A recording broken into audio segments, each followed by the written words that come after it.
Hi friends, welcome back to our channel.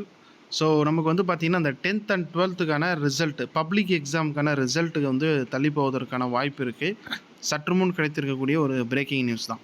ஓகேங்களா? So நாளை, அதாவது மே 7ஆம் தேதி நம்மளுடைய தாவேக தலைவர் விஜய் அவர்கள் வந்து தமிழகத்தினுடைய முதல்வராக பொறுப்பேற்க இருக்காங்க. அதுக்கப்புறம் நியூ கவர்மெண்ட் வந்து ஃபார்ம் ஆகும். கல்வித்துறை அமைச்சர், இதர அமைச்சர்கள் எல்லாமே வந்து பொறுப்பேற்பாங்க.